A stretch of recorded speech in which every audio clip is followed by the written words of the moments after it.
Now members, we are going to see how can we use the standard deviation to analyze the data given. We are going to go through a simple note here that helps us, that will help you give you the wider picture.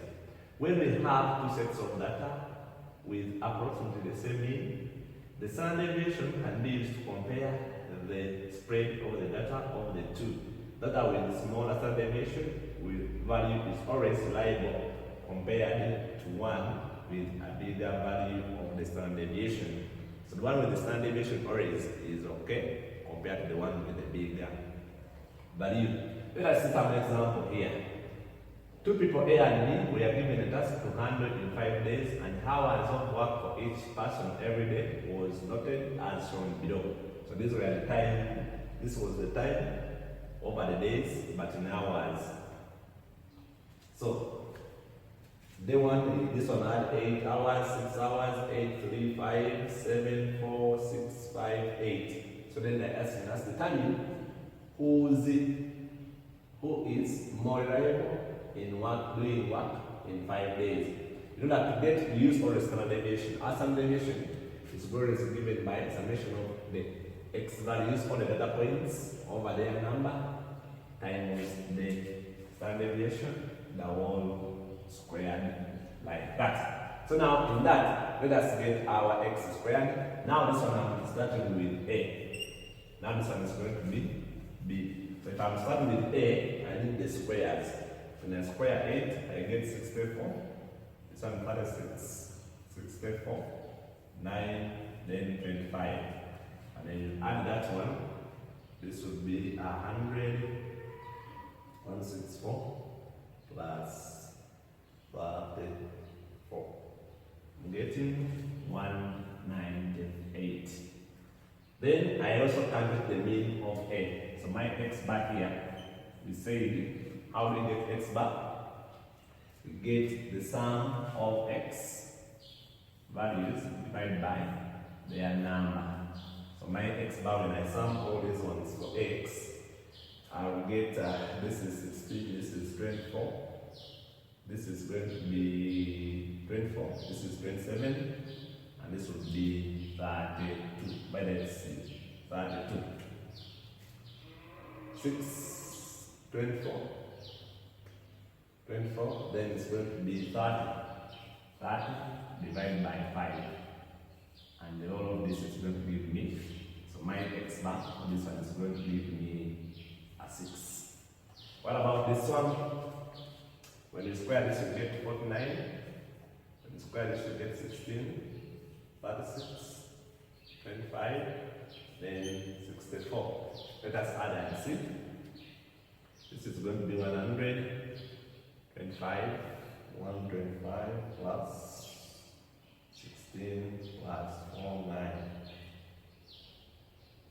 plus 16 plus 4, 9. I'm getting 190. So after getting that as my answer, then I also calculate the mean for this one.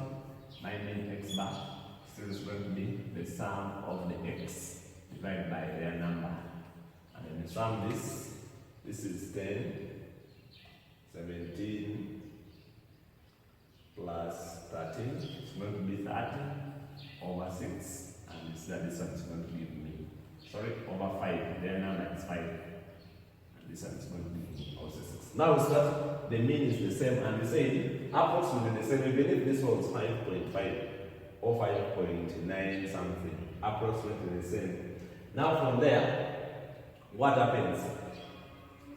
So what we are going to do now, after getting, when you square this, you get this, when you square this, you get this, when you square this, you get this. Then after adding all that, then you come and calculate the standard deviation, because the standard deviation helps us to interpret that data properly. So this will be now the square root of x squared for A. Now 198 over 198 over n, which is 5. Then minus the mean, our mean is 6, the whole square. So this one, the standard deviation here, I'm going to be adding is 198 divided by 5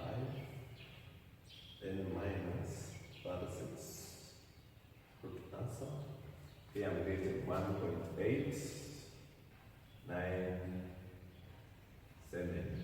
That would be the answer. What about for this one? This one will be the square root now. For B, now my B is going to be 190 all over 5, then minus 6 squared. And here my some derivation will be 190 minus 6. Root answer. Here I'm getting 1.4142.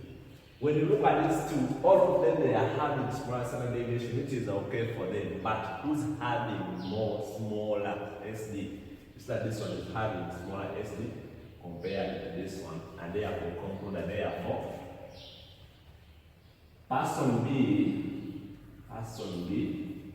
is more reliable since he has a smaller SD in of hours compared to A.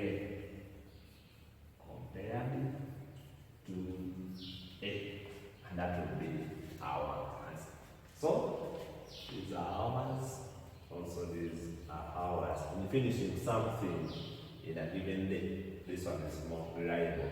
If we are determining who finishes something earlier, that task earlier. So this one is finishing at a bit at lower hours below this one here. So that's how we use the SD to interpret data. See you in the next lesson.